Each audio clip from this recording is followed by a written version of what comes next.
So today here in Advanced Engineering Mathematics for Civil Engineers, we are now down to the fourth and last part of Laplace transform. So for this lesson, students must be able to discuss and apply the properties and theorems of Laplace transform. So that is Laplace transform of piecewise functions, Laplace transform of unit step functions, and second shifting theorem. So let's start our discussion. So let's talk about now the Laplace transform of piecewise functions. So let's talk about first what is a piecewise function. So a piecewise defined function, also called a piecewise function or a hybrid function, is a function defined by multiple subfunctions, each subfunction applying to a certain interval of the main function's domain. So this is an example of a piecewise function. So for this given function, okay, so this function is defined by multiple subfunctions. So for this function, divided into this subfunction 1 minus t and subfunction e raised to negative 2t. Okay, so these subfunctions, they have interval. So for subfunction 1 minus t, so its interval is 0 less than or equal to t less than to 2. Okay, which is it can be rewritten no as interval from 0 to 2, wherein here this is a closed interval, meaning to say the value of t can be exactly 0. Okay, also for subfunction e raised to negative 2t, its interval will be for this, no, so this is t greater than or equal to 2, or to simply put, no, its interval is from 2 to infinity, wherein this is a closed interval here because this is ano, no, equal here. So the value of t can also be equal to exactly 2. Okay, so for this piecewise function, to solve for its Laplace transform, okay, so we will just use the formula that we discussed in the introduction for Laplace transform. So we will use that formula, okay, to solve for the Laplace transform of piecewise functions. Okay, so let's solve sample problems for this. So find the Laplace transform if f of t is this given piecewise function. Okay, so for this piecewise function, okay, so this is the first subfunction 1 minus t and its interval is this. Okay, and also for the second subfunction, that is e raised to negative 2t, and its corresponding interval is this. Okay, so to solve for this piecewise function, to solve for its Laplace transform, we are going to use this formula. So this is the formula that we discussed in the introduction, okay, for Laplace transform. So we will just substitute the subfunctions here, okay, to f of t. So for the first one, let's say for the first subfunction 1 minus t, so we will substitute that to this f of t. And the limit that we're going to use here is the interval for this subfunction. So the interval here is from 0 to 2. So we are going to use that interval as our lower and upper limit. So that will be 0, 2, no, for that. And also for the second subfunction, we will substitute that here also, and we will use the interval here as the upper and lower limit. So we will do that here now. Okay, so again, we will use this formula. So we will substitute the first subfunction, which is 1 minus t, to f of t. Okay, so this will become 1 minus t here. And the limits that we're going to use is from 0 to 2. So that is the interval of that subfunction. And then plus, okay, we will now substitute the second subfunction to f of t here. So this will become e raised to negative 2t here. And then the limit that we're going to use is the interval of that subfunction, which is from 2 to infinity. So the limit here will be 2 to infinity. And then simplifying this, okay, so we can simplify this further. Okay, for this second function, okay, so we can apply law of exponent here, since this is a product of same base, no, same base e. Okay, so we can just apply the law of exponent, wherein we can just add, no, the exponents for this. So this will just be e raised to negative st plus negative 2t. So simplifying that exponent, no, we can just factor out t. So this will become e raised to negative s plus 2 times t. Okay, and we can now perform integration for this. So for the first one, for the first function here, Okay, so its integral, no, we can solve by using integration by parts since this is a combination of exponential function and algebraic function. Okay, so we can use IBP. So using IBP, we will assign function for u and function for dv.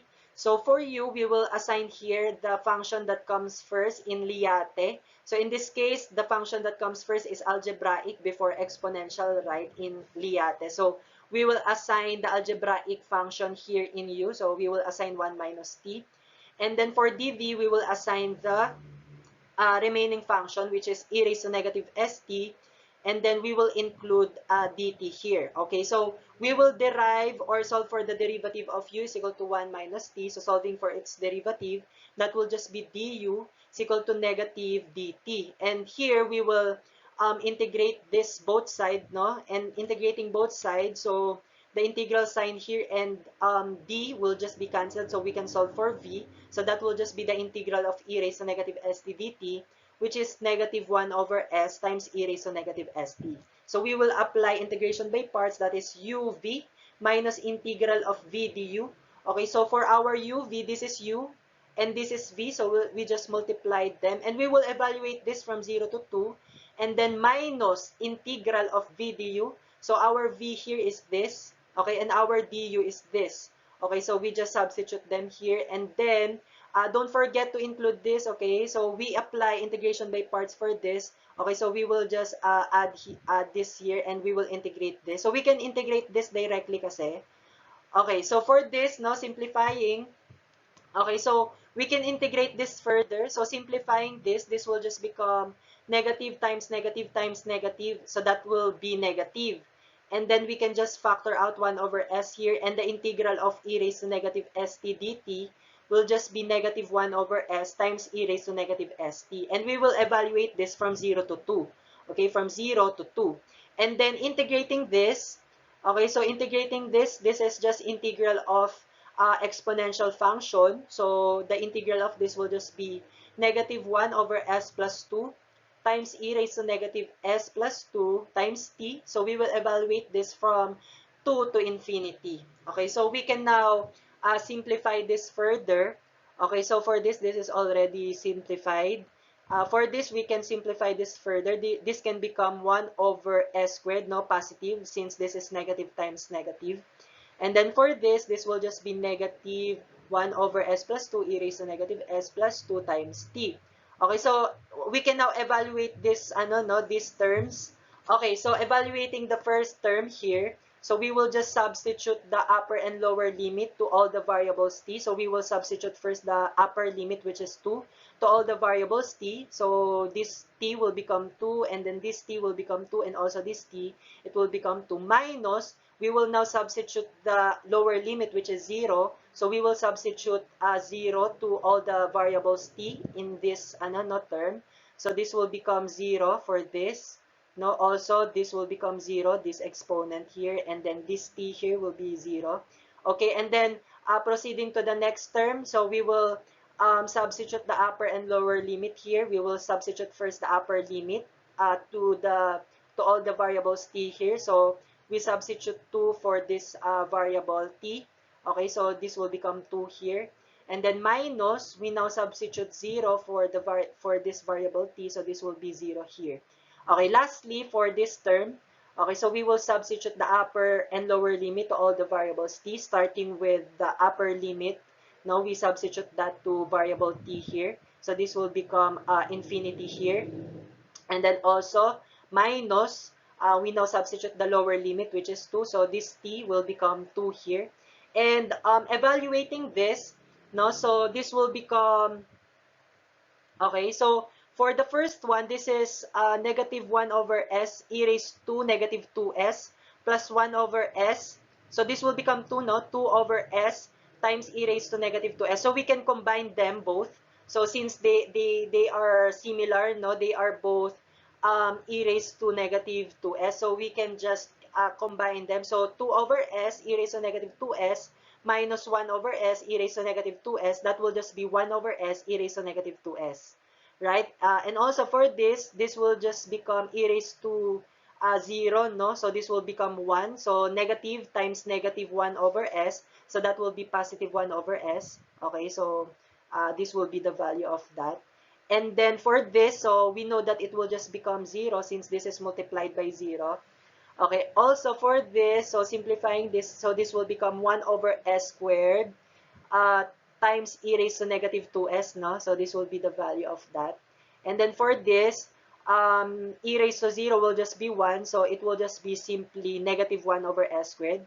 So this will be that value. Okay, also, for this will become e raised to negative infinity, right? So whatever the value of s here, so this will become e raised to negative infinity. So negative e raised to negative infinity, as we know, that is 0. Okay, so this will just become 0. And then for this, okay, so we can just rewrite it this way, 1 over s plus 2 e raised to negative 2 times s plus 2. Okay, so we can simplify this further by combining all the similar terms. So we can combine this e raised to negative 2s and this e raised to negative 2s. So it will become 1 over s plus 1 over s squared times e raised to negative 2s plus 1 over s minus, we just rewrite the other terms here, minus 1 over s squared plus 1 over s plus 2 e raised to negative 2 times s plus 2. So this will already be the answer for this. So as you can see here, this this solution is a little bit long.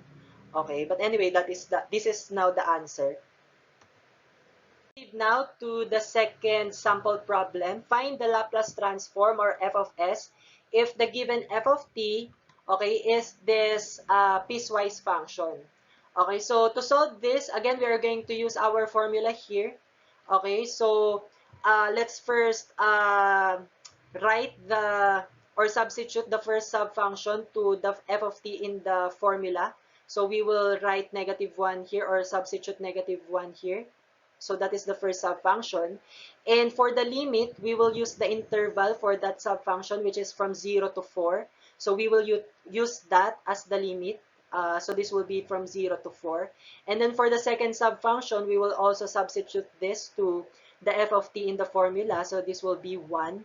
Okay, and the limit here will be from 4 to infinity. So this will be from 4 to infinity. So we will simplify this and integrate this, no? So this will just be integral of negative e raised to negative st, okay, dt from 0 to 4, and this will be integral of e raised to negative st from dt from 4 to infinity. Okay, so the integral of this will just be negative times the integral of this, no? Okay, so the integral of this is negative 1 over s times e raised to negative st. So we will evaluate this from 0 to 4. Plus, the integral of this will just be negative 1 over s times e raised to negative st. So we will evaluate this from 4 to infinity. So evaluating this, okay, so this will become positive 1 over s e raised to negative st. And we will just substitute the upper and lower limit to all the variables t here. So starting with the upper limit, so we substitute the upper limit, which is 4, to the variable t here. So this variable t will become 4 here. Minus, we now substitute the lower limit, which is 0. So we just substitute 0 to the variable t here. So this will become 0 here.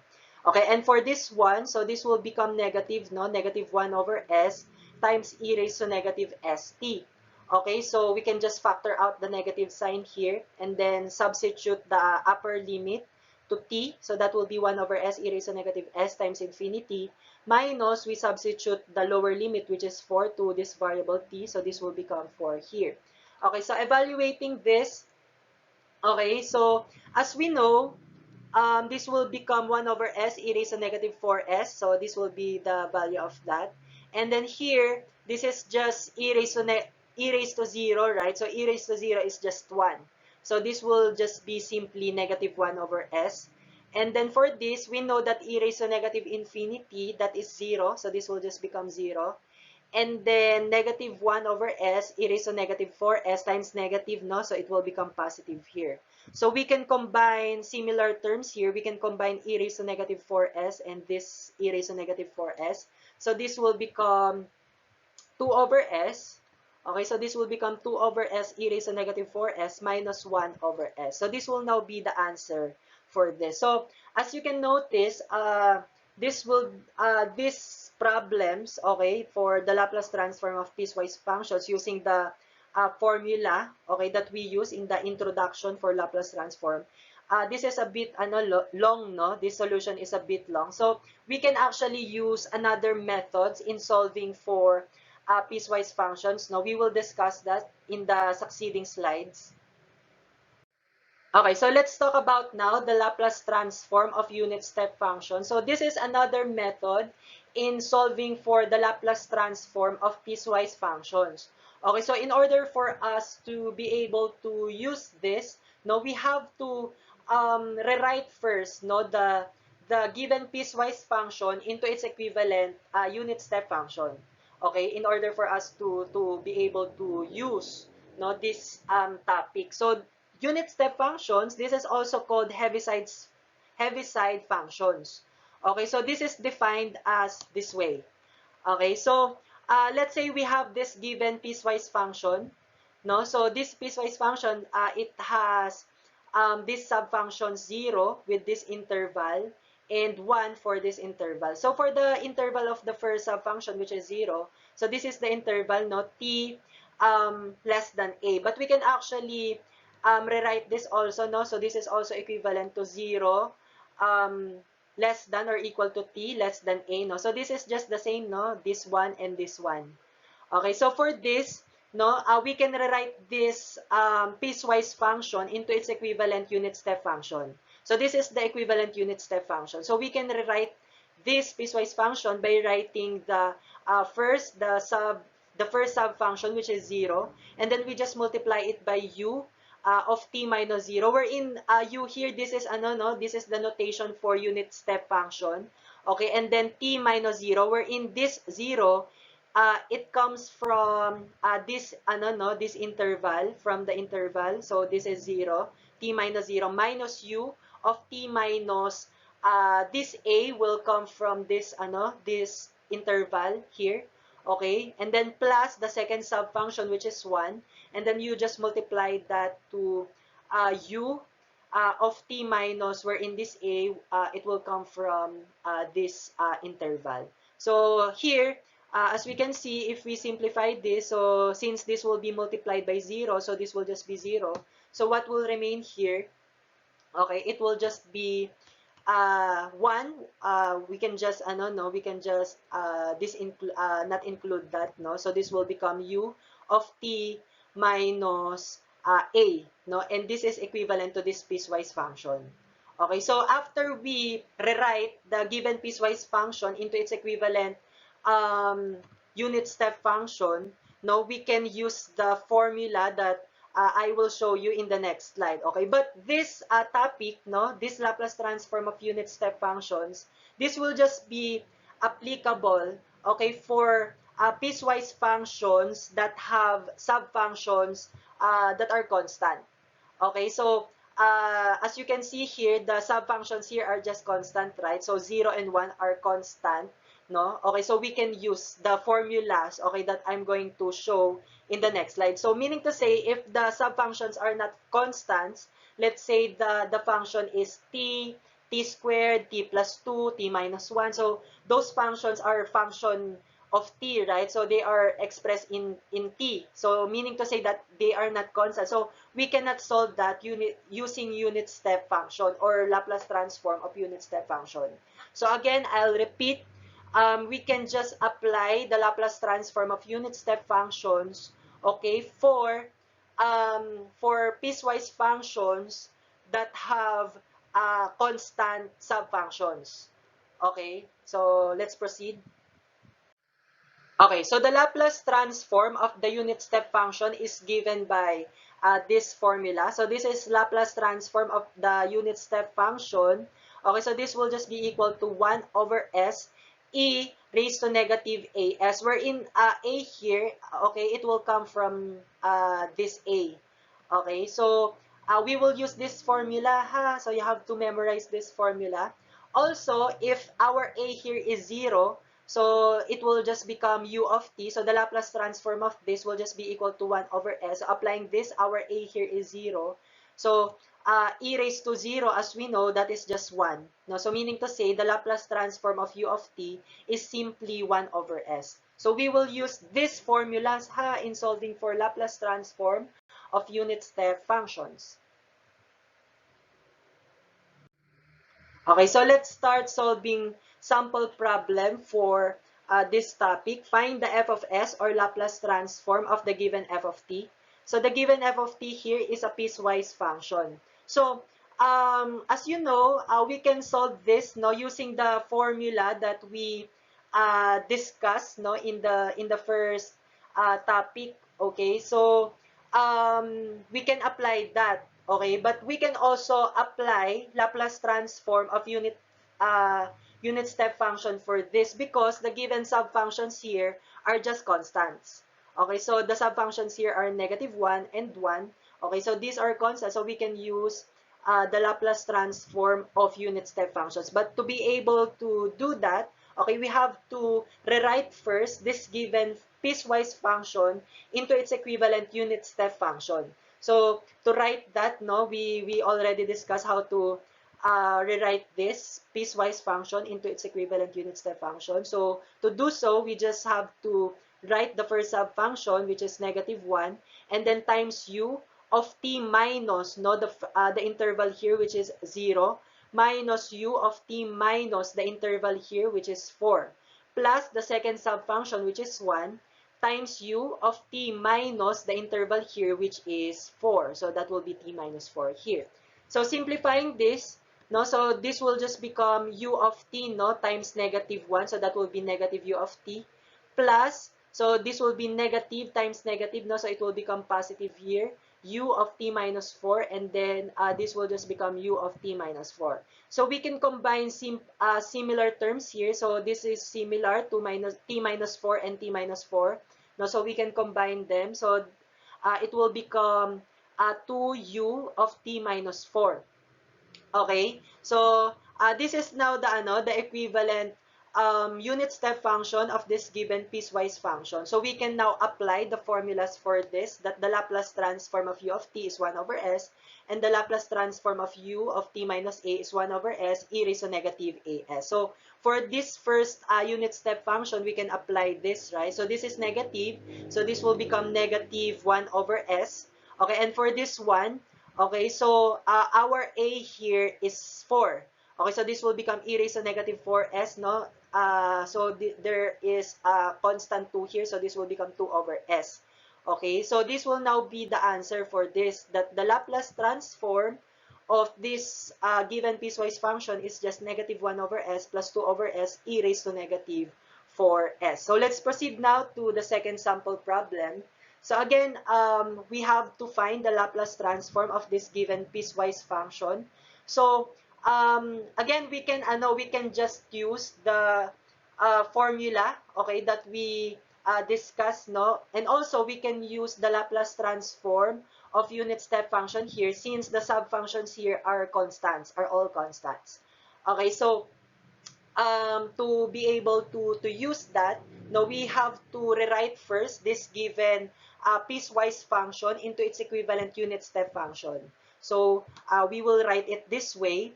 Okay, so we write the first subfunction, which is 3 times u of t minus the interval here, which is 0, minus u of t minus the upper interval here, which is 2, and then plus the second subfunction, which is -1, times u of t minus, okay, the interval here, which is 2, minus u of t minus the interval here, which is 4, plus the third subfunction, which is 0, times u of t minus the interval here, which is 4. So simplifying this, so this will become 3 times u of t, okay, and then -3u of t minus 2, and then for this will become negative u of t minus 2, okay, and then we have here negative times negative, so that will become positive u of t minus 4 here, and then this will just become 0 since it is multiplied by 0. Okay, so simplifying this further, we can combine like terms. We can combine this term and this terms since they are similar, right? Okay, so we can combine them. So negative 3 u t 3 ulit, negative 3 times u of t minus 2 minus u of t minus 2. So that will just be negative 4u of t minus 2. Okay, and then we just rewrite this and this, no? So we can apply our formulas here. Okay, so for 3 times u of t, so that will just be 3 over s minus for this, no, we will use this. So our a here is 2. So this will just become negative 4 over s e raised to negative 2s plus, also for this, we will apply this. So this will be 1 over s e raised to negative, our a here is 4. So that will be 4s. So we can combine, no, there's no similar terms here, no. So this is already the answer for this. Okay, so let's proceed now to second shifting theorem. So this method can be used if the subfunctions in the given piecewise function, okay, they are not just constants. Okay, let's say they are a function of t, so they are, let's say, t squared or any function of t. Okay, so we can use second shifting theorem. So for second shifting theorem, let's say this is the given piecewise function. So we will also rewrite this into its equivalent unit step function. So this is its equivalent unit step function. Okay, so the condition for second shifting theorem, okay, so let's say we have here u of t minus a. Okay, so the function beside that, okay, so this function, it should be expressed in terms of t minus a. Okay, so that is the condition for that. So we will show that, no, in our example how to do that. Okay, so for this unit step function, no, okay, wherein this function is expressed in t minus a, its Laplace transform using second shifting theorem will just be equal to e raised to negative as times f of s, wherein a here will be this a, okay, and f of s here will be the Laplace transform of this function expressed in t. Okay, so we will try solving problems using second shifting theorem. Okay, so let's start solving sample problems. So for number 1, find the f of s or Laplace transform of the given piecewise function. So as you can see here, the subfunctions of this given piecewise function, they are not just constants, right? So t minus 4 squared, so this is not a constant. So we cannot just use Laplace transform of unit step functions for this. Okay, so we can solve this using the formula. Okay, we can just manually integrate this, no, yung the formula involving integration. Okay, so we can use that, but it will be a long solution. So we will use a second shifting theorem for this instead. Okay, so in order for us to use second shifting theorem, so we will write first, no, this piecewise function into its equivalent unit step function. Okay, so we will write first the first subfunction, which is 0, and then times u of t minus. Okay, so this interval, which is t less than 4, it can also be rewritten as 0 less than or equal to t less than 4. So they are just the same. Okay, so the lower limit here, or the lower interval, will be 0. Okay, so this will be u of t minus 0 minus u of t minus the upper limit or the upper interval, which is 4, plus the second subfunction, which is t minus 4 squared, okay, times u of t minus the interval here, which is 4. Okay, so for this, simplifying this, no, so it will just become 0 since it will be multiplied by 0. So what will remain here is just t minus 4 squared times u of t minus 4. So for second shifting theorem, in order for us to be able to use that, no, the condition is that if this is t minus a or t minus 4, okay, so the function here, it should be expressed in t minus 4 as well. So in this case, okay, so this function is actually expressed in t minus 4, right? So this is t minus 4 squared. Okay, so we can directly use second shifting theorem for this. Okay, so applying the second shifting theorem, okay, so this will just be equal to e raised to negative as times f of s again, wherein a here will come from this a, and f of s is the Laplace transform of this function expressed in t. Okay, so let's apply this. Okay, so for this unit step function here, okay, so applying this, so this will just be e raised to negative as, wherein our a here, okay, our a here is 4. Okay, and our the Laplace transform that we're going to solve here is the Laplace transform of this function in terms of t. So if this is t minus a, we will let this as t. So t is equal to t minus a. If t is equal to t minus a, therefore t minus 4 squared is t squared. So this will become t squared, and we will solve for its Laplace transform. So solving for the Laplace transform of t squared, so that is just actually 2 factorial over s raised to 2 plus 1. So simplifying that, that will just be 2 over s cubed and then multiplied by e raised to negative 4s. So this will already be the answer for this problem, no? Okay, so this is already the Laplace transform. Now let's proceed to sample problem number 2. We will find the Laplace transform of the given piecewise function here. Okay, so as you can see here, the subfunctions of these piecewise functions, they are not constant. Okay, so this is t, no? We have t here, so this is not a constant. So we will apply second shifting theorem for this. So to apply second shifting theorem, we have to rewrite this first into its equivalent unit step function. So rewriting it, so we write first the first subfunction, which is 0, and then multiplied by u times u of t minus the lower interval, which is 0, minus u of t minus the interval here, which is 2, plus the second subfunction, which is t, times u of t minus the interval here, which is 2. Okay, so simplifying this, this will just become 0. Okay, and then what will remain here is just t times u of t minus 2. Okay, so to apply second shifting theorem, we have to express first this function in terms of t minus 2. As you can see here, this is not t minus 2, right? So this is t. So we have to express this in terms of t minus 2. So how are we going to do that? So in order for us to do that, we just have to rewrite t as t minus 2. So if you are going to make t as t minus 2, we actually change the given. So we have to neutralize that. Okay, so since we subtract 2 here, so we have to add 2 here in order to cancel that. So if we just simplify t minus 2 plus 2, this is just equivalent to t. Right? So, but we are not going to simplify this. Of course, we have to separate t minus 2 and plus 2 here.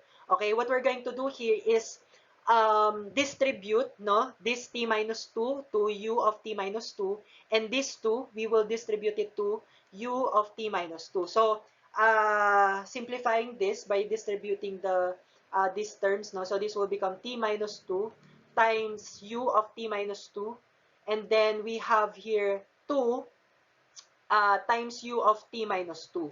So from here, we can now apply second shifting theorem for this, right? Since this function is already expressed in terms of t minus 2, right? And for this, we have no problem anymore for this because this is just a constant.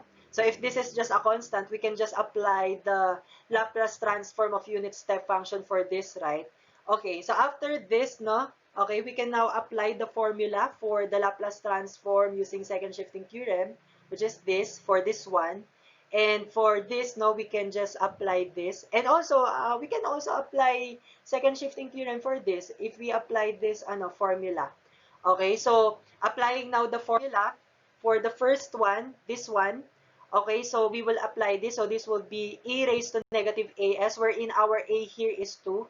So this will become e raised to negative 2s times the Laplace transform of this function expressed in t. So if this is t minus 2, we will let this t minus 2 as t. So if t is t minus 2, so this will just be t. So the Laplace transform of t, we will solve for this. And then for this term or unit step function, Okay, so we will apply also this. So e raised to negative 2s, wherein our a here is 2, no? Okay, and then times the Laplace transform of this expressed in t. But since this is a constant, you just have to solve for the Laplace transform of 2. So this, if we simplify this, this will also give this. Okay, so we can just use this also for this, no? So it will be the same. So simplifying this, the Laplace transform of t, okay, that is just 1 over s squared, and the Laplace transform of 2, that is just 2 over s. So we just multiply this, no? 1 over s squared times e raised to negative 2s plus 2 over s e raised to negative 2s. So as you can see here, this is just the same here, right? So if we just apply this here, so it will just be the same. Okay, so here we can combine similar terms here because both these terms are e raised to negative 2s. Now we can combine them. So we can just rewrite this as 1 over s squared plus 2 over s times e raised to negative 2s. So this will now be the answer for this.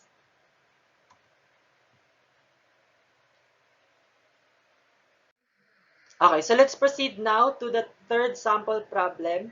Find the f of s or Laplace transform of the given piecewise function. So as we can see here, the subfunctions of this piecewise function, okay, so these are not just constant. So we have here t squared, no? So we will use second shifting theorem for this. Okay, so to solve this using second shifting theorem, we have to rewrite first this piecewise function into its equivalent unit step function. So this will just be the first subfunction. You write that, that will be 0 times u of t minus the lower limit here, which is 0. Okay, minus u of t minus the limit here, which is 2, or interval, no?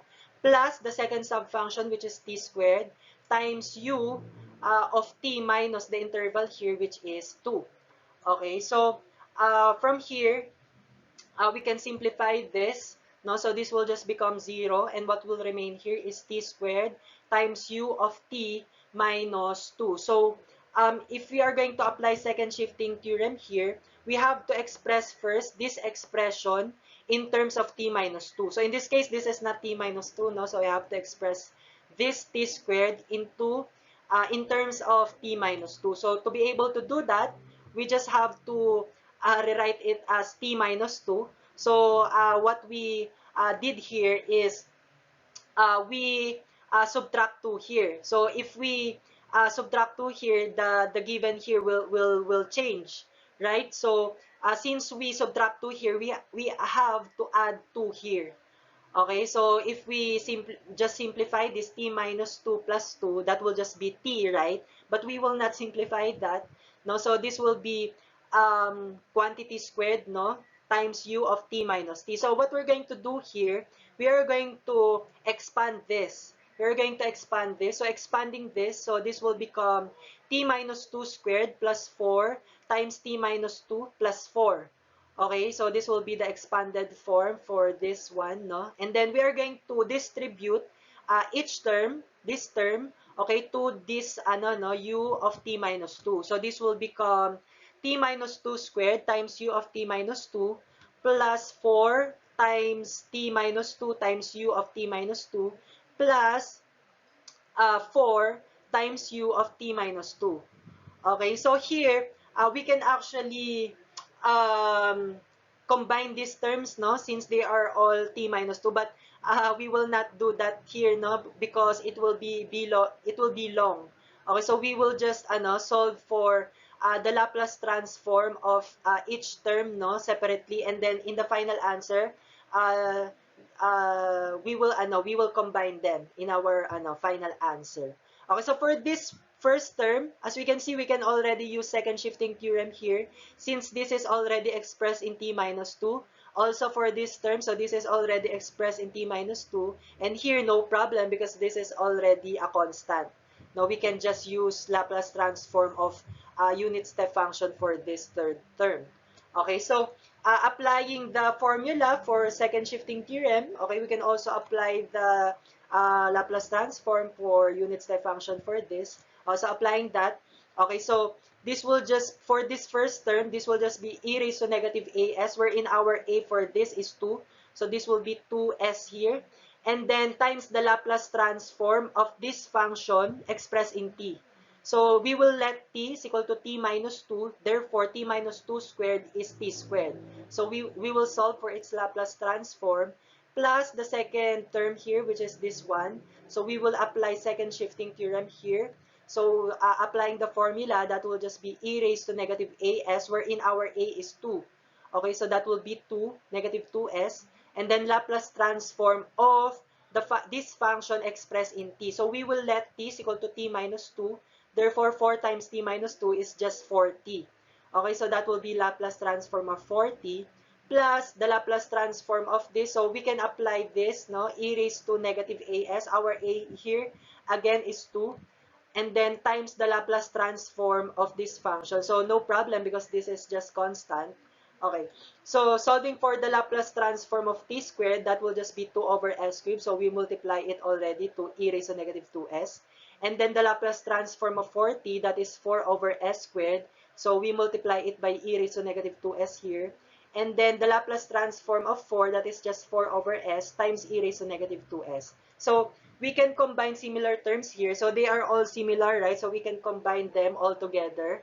Okay, so this will become 2 over s cubed plus 4 over s squared plus 4 over s times e raised to negative 2s. So this will now be the answer for this problem.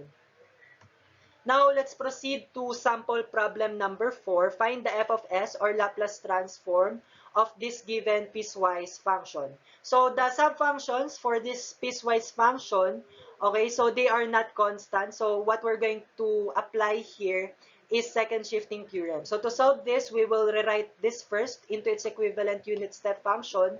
So, we write first the first subfunction, which is 1 times u of t minus the lower limit here, which is 0, minus u of t minus the upper limit here, which is 2, plus the second subfunction, which is t, times u of t minus the lower limit here, which is 2, minus u of t minus the upper limit here, which is 4, plus the third subfunction, which is 3t, times u of t minus the interval here, which is 4, no?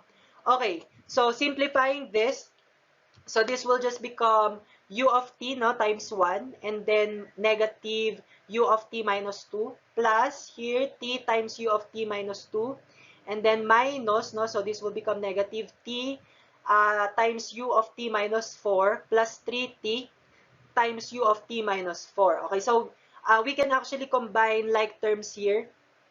Okay, we can combine this one and this one. Okay, and this one and this one. We can combine them, no? Okay, so negative u of t minus 2 plus t times u of t minus t, we can rewrite this as t minus 1 times u of t minus 2. And then this one, negative 2 times u of t minus 4 plus 3t times u of t minus 4, we can combine them. It will become 2t times u of t minus 4. So from here, we can now inspect if we can use second shifting theorem. So for this one, no problem for this. And then for this, it should be expressed, the function here should be expressed in t minus 2. So in this case, this is t minus 1. So we have to manipulate or make a way so that it will become t minus 2, no? And also for this, it should be expressed in t minus 4. So we will make a way in order that they will be expressed to the corresponding t minus a. Okay, so for this, the first one, this one, okay, so we will make this t minus 1, we will rewrite it as t minus 2. But of course, it will change, no? If it will just be t minus 2, no? So we have to add 1 here so that when we simplify this, it will just become t minus 1, right? If we simplify this, t minus 2 plus 1, but we will not simplify this. Okay, so we will distribute this instead, no, to this u of t minus 2. So, okay, so this is already okay. Now for 2t times u of t minus 4, okay, so we have to rewrite t as t minus 4. So this will become 2 times t minus 4. So in order that this given will not be changed, okay, we have to add 8 here, because what will happen here is 2t minus 8, right? 2t minus 8 if we simplify this. So, we added negative 8. So, we have to add plus 8 here to cancel that. Okay, so that if we simplify this, this is just equivalent to 2t. Okay, but we will not simplify this. We will distribute this instead to this u of t minus 4. Okay, so distributing it, okay, so this will become t minus 2 times u of t minus 2, okay, plus 1 times u of t minus 2, so that will just be u of t minus 2, plus 2t minus 4 times u of t minus 4 plus 8 times u of t minus 4. Okay, so from here, we can now apply second shifting theorem. Okay, so for the first one, this is just Laplace transform of unit step function. As we know, that is just 1 over s. Okay, for the second one, this is t minus 2, u of t minus 2. So applying this, so this will just be e raised to negative 2s because our a here is 2. And then the Laplace transform of this function expressed in t. So we will let t minus 2 as t. So therefore, t minus 2 is t here. So we will solve for its Laplace transform. And then for this one, okay, so we can just, we can apply also this, no, e raised to negative 2s, wherein our a here is 2. Okay, and then Laplace transform of the function here, okay, which is just 1. Plus, for this, okay, so e raised to negative as, wherein our a here is 4. Okay, and then times the Laplace transform of this function expressed in t. So we will let t minus 4 as t. So this 2 times t minus 4, it will come 2t. And then for the last one, so this will be the last one. So that will just be e raised to negative 4s because our a here is 4 times the Laplace transform of this function, which is 8. Okay, so simplifying this, okay, solving for the Laplace transform of t, that is 1 over s squared. So we multiply it to e raised to negative 2s. And then the Laplace transform of 1, that is just 1 over s. And then the Laplace transform of 2t, that is just 2 over s squared. And then the Laplace transform of 8, that is just 8 over s. So simplifying this further, we will combine the similar terms. So we will combine e raised to negative 2s and e raised to negative 2s, and e raised to negative 4s and e raised to negative 4s. So this will become 1 over s plus 1 over s squared plus 1 over s times e raised to negative 2s plus 2 over s squared plus 8 over s times e raised to negative 4s. So this will now be the answer for this.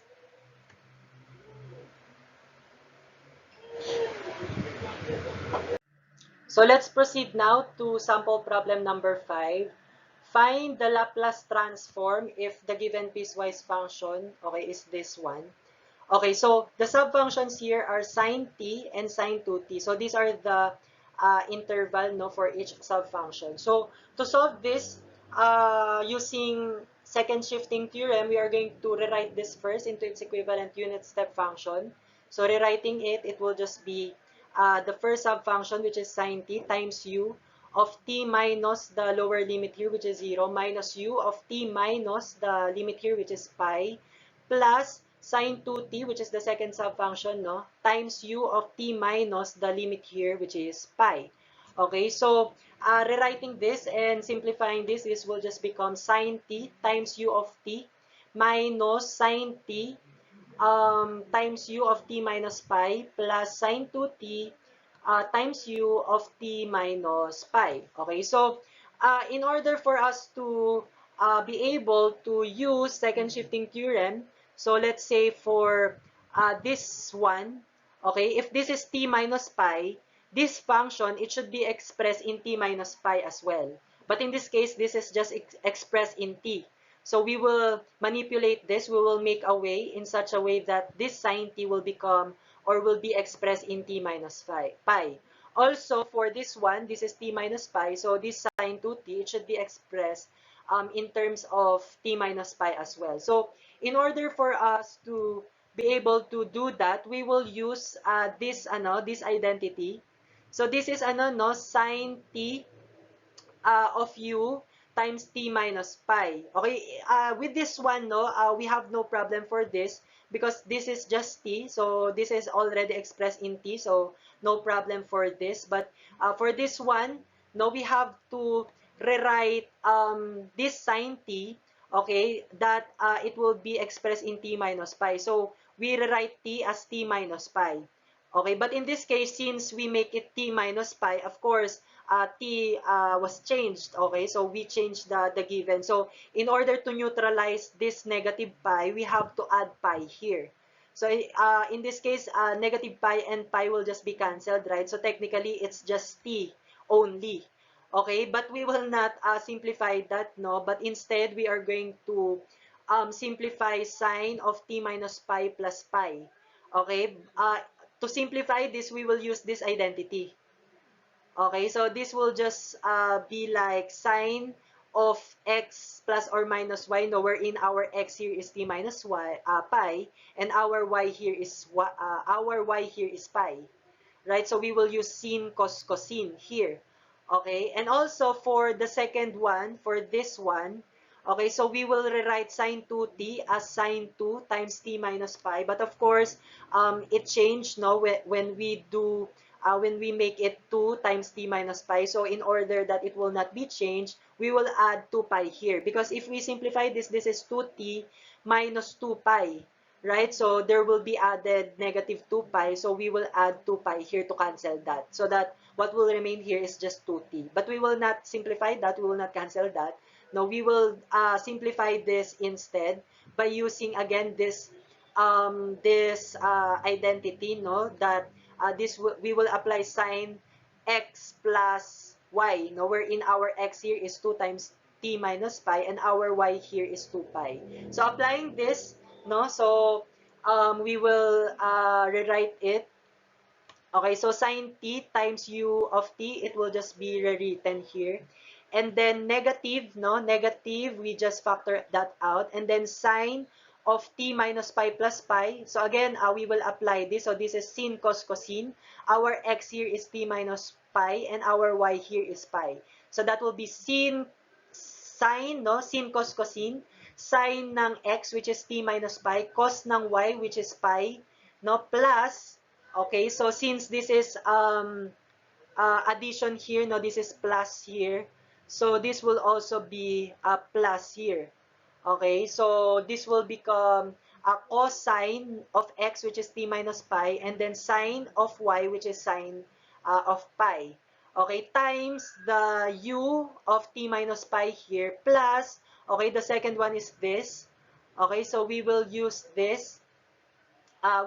identity again. So that will be sin cos cosine again. So that will be sine of 2 times t minus pi, cosine of 2 pi, plus cosine of 2 times t minus pi, times sine of 2 pi, times u, okay, of t minus pi. Okay, so after that, we can evaluate this. Okay, as we know, cosine of pi is -1, right? So you can try to input that in your calculator. But we know that cosine pi is actually -1. And then sine pi is actually 0, right? Also, cosine 2 pi, that is actually 1. Okay, so we can write 1 here. And then sine 2 pi, that is actually 0. So meaning to say, this term, okay, it will just be 0, this one, since this is multiplied by 0. Also for this term, so this will also be 0 since it is multiplied by 0. So simplifying this, it will become sine t of u, sine t times u of t. So this will become negative times negative, no? So this will become positive sine t minus pi. And then times u, no? We distribute this already here. Times u of t minus pi. And then we have here, this will be 0, no? This will become 0 already. And then proceeding to this, so this will just be multiplied by 1, no? So sine 2 of t minus pi, and then it will be 0 times u of t minus pi. So we already simplified this. So in this case, this function, this is already expressed in t minus pi. Okay, so we can already apply second shifting theorem here. Same here, so this is already expressed in t minus pi, so we can apply second shifting theorem here already.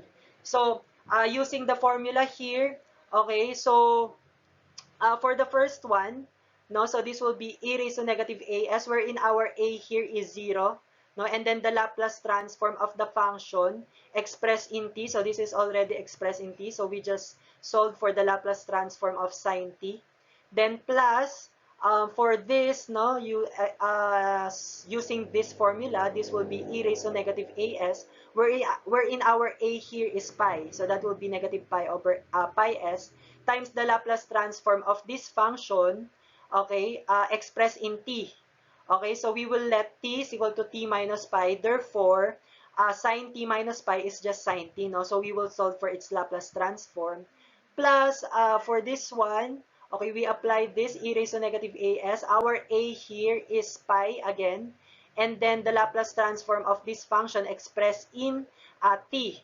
Okay, so for this one, okay, so for this one, we will let t minus pi is equal to t. So this sine 2 of t minus pi, it will just be sine 2t. Okay, so solving for these Laplace transforms, okay, so the Laplace transform of sine t is just 1 over s squared plus 1 times this one, which is just equal to 1. E raised to 0 is just 1. And then the Laplace transform of sine t, so that is just 1 over s squared plus 1. And then e raised to negative pi s, now we just multiplied here. And then also for this, the Laplace transform of sine 2t is 2 over s squared plus 4. And then we multiply here, no, e raised to negative pi s. So we can combine like terms.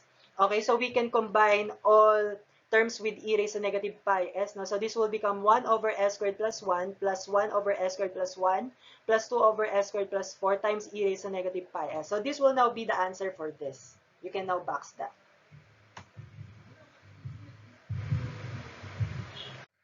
Okay, so let's solve now sample problem number 6. Find the Laplace transform of the given piecewise function. So this is the given piecewise function. So its sub-functions are sine t and e raised to 2t. Okay, so we are going to use second shifting theorem in order for us to solve this given piecewise function, to solve for its Laplace transform. So for our solution, okay, we have to write or rewrite this piecewise function into its equivalent unit step function. Okay, so writing first the first sub-function, so that will be sine t times u times u of t minus the lower limit here, which is 0, minus u of t minus the upper limit here, which is 3, plus the second sub-function, which is e raised to 2t, times u of t minus the limit here, which is 3.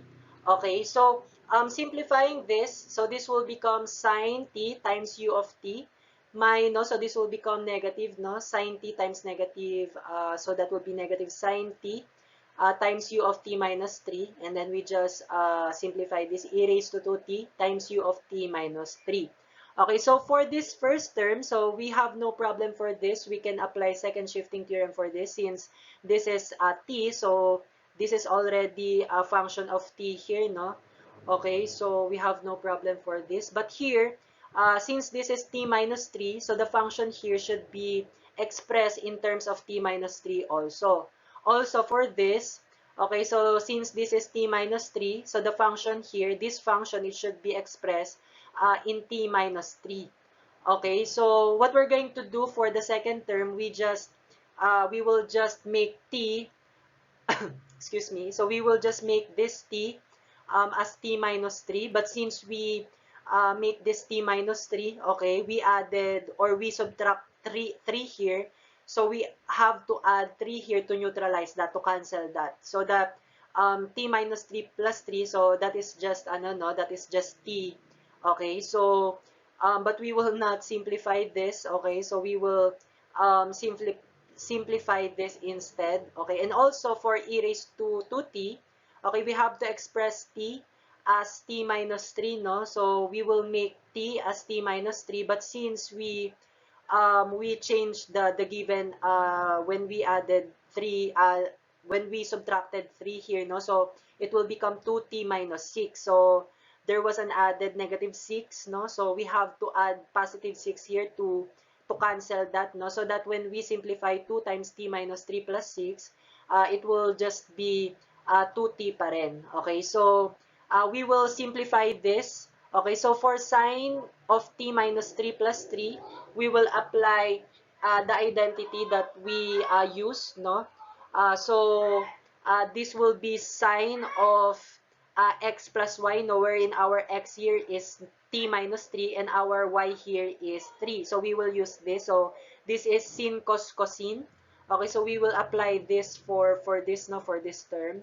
Okay, so what will happen here? So we just rewrite sine t u of t here, and then for this, okay, so sin cos cosine, so sine of x, which is t minus 3, times cosine of y, which is 3, no, cosine of 3, plus, okay, so plus sin cos cosine, so we just follow this, and then cosine of x, which is t minus 3, okay, and then times sine of y, which is 3. Okay, sine 3 times u of t minus 3. And then for this, we will just simplify this. We can apply law of exponent here, no? So we can rewrite e raised to 2 times t minus 3 plus 6. We can rewrite it this way. Okay, applying law of exponent for that, no? So what will happen here? It will become e raised to 2 times t minus 3 times e raised to 6 times u of t minus 3. Okay? So, from here, we can simplify this further. Okay? So, as we know, cosine 3 is actually constant, right? So, we have value for cosine 3, but we will not write that anymore, no? But we know that cosine 3, okay? So, cosine 3 is constant. Okay, so we just rewrite it this way, cosine 3 sine t minus 3, and then we distribute it, no, here for 2u times t minus 3, no, and then for cosine t minus 3 times sine 3 is constant, so we just rewrite it this way, sine 3 cosine of t minus 3 times u of t minus 3, no, so we just distributed it also. Okay, and also for this, so e raised to 6, that is actually constant. So we have value for that if you input that in your calculator. So we rewrite it this way. So e raised to 6 times e raised to 2 times t minus 3 times u of t minus 3. Okay, so we will apply now the second shifting theorem, no, for this. For this term, so this is already expressed in t minus 3, no, so we have no problem for this. Cosine 3 is constant, ha, remember that. Also for this, so this is t minus 3, so this is already expressed in t minus 3, and sine 3 is constant, okay. And also for this, so this is also t minus 3, so this is also expressed already in t minus 3, no. So e raised to 6, again, that is constant. Okay, so applying now second shifting theorem. Okay, so for the first one, sine t times u of t, so that is just e raised to negative a, wherein our a here is 0, no? And then we solve for the Laplace transform of sine t. Okay, so this is already, ano, no, in terms of t, so we have no problem here. So this is just Laplace transform of sine t. Now for this, okay, so we just factor out cosine 3 here. And then we apply this, no, e raised to as, negative as, no, wherein our a for this is negative 3, no, negative 3. And then Laplace transform of this function expressed in t. So we will let t is equal to t minus 3. So therefore, sine t minus 3, that is sine t. So we will get the Laplace transform of sine t. And then for this, so sine 3 is constant, we will just factor that out. And then e raised to negative a, as our a here also is 3, no? So it will become e raised to negative 3s. And then the Laplace transform of this function expressed in t. So this is cosine t minus 3. We will let t minus 3 as t. So therefore, cosine t minus 3, that is cosine t. So we will solve for its Laplace transform. And then for the last term here, okay, so this is t minus 3. So we will factor out e raised to 6, no, because that is constant, and then applying this e raised to negative a, so as, no, our a here is 3, so this will become e raised to negative 3s, and then the Laplace transform of this function expressed in t. So in this case, we will let t minus 3 as t, so if this is e raised to 2 times t minus 3, so this will become e raised to 2t. Okay, so in this case, we will just solve for the Laplace transform, no? For the Laplace transform of sine t, that is just 1 over s squared plus 1. And we know that e raised to 0 is just 1, no? So it will just be cancelled there, no? Okay. And also for this, cosine 3 is constant again. And then the Laplace transform of sine t is 1 over s squared plus 1. So we just multiply that to cosine 3 and e raised to negative 3s. And also, sine 3 is constant, and the Laplace transform of cosine t is s over s squared plus 1. And also, the Laplace transform of e raised to 2t is 1 over s minus 2. So we just simplify this. Okay, so this will become 1 over s squared plus 1 minus cosine 3 over s squared plus 1 times e raised to negative 3s minus sine 3 times s, okay, over s squared plus 1 times e raised to negative 3s plus e raised to 6 over s minus 2 times e raised to negative 3s. Okay, so we can combine like terms here. Okay, we can combine all the terms with e raised to negative 3s. So combining them together, this will become 1 over s squared plus 1 plus negative cosine 3 over s squared plus 1 minus sine 3 times s over s squared plus 1 plus e raised to 6 over s minus 2 times e raised to negative 3s. So this will now be the answer for this problem. Okay, so that concludes our discussion. I hope that you learn and I hope that you attain the learning outcomes for this topic. So be reminded that you have to answer the CM assessment task for this topic. Okay, and it will be submitted on our next meeting. I hope that you are doing well, class. See you again. Bye-bye. Keep safe. God bless. Bye-bye.